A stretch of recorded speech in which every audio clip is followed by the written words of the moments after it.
So today we're going to be looking at the Springfield Model 1903. Now this gun doesn't really need an introduction. However, this is the gun that replaced the 3040 Craig, which was used in the Spanish-American War from 1898 and then saw limited service for about 5 years until 1903, when we had a much better design that incorporated many of the mechanical aspects of a Mauser, such as a larger magazine, a stripper clip, and the rate of fire was much larger. And this was the first U.S. rifle that adopted the 30-06, which was also used in the M1 Garand too.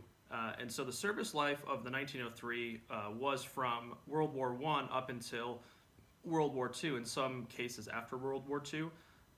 But for the most part, it saw action in the Pacific, in World War II in the early years, 1941, 1942 by the Marine Corps and by the Army.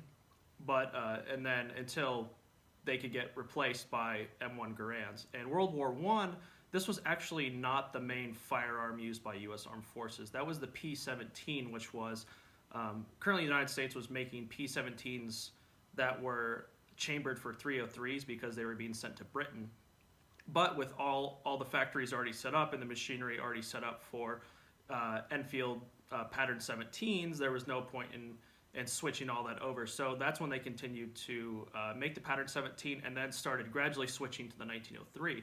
So you did see a decent amount of these go to the front, but not as many as the P-17s. But the 1903 is considered an extremely safe firearm. It's considered extremely accurate and was used faithfully in both world wars to a certain degree.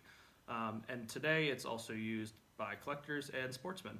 Some of the features that are included on the Model 1903 Springfield is you have, just like the Craig and many of the Mausers, you have the safe position where you can't open the bolt nor pull the firing pin.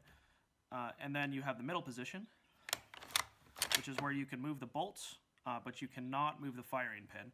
And then you have the ready position, and they're actually denoted right here. So ready, and then safe on the other side.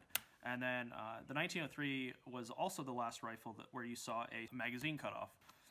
So this means this switches on, which you have one round, and then it blocks another round from being chambered once you do that. So you can select between steady fire, or you can just fire at your officer's command.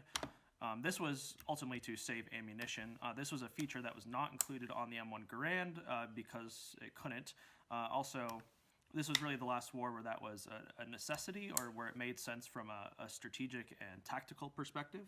So in order to remove the bolt from a 1903 Springfield, you have to do something with the magazine cutoff. So you have to turn it, here's the on position here, and then you have the off position here. What you need to do is put it to the middle position here, and it comes out. Similarly, when you want to put it in, you have to turn it into that middle position again, and then you can move this around.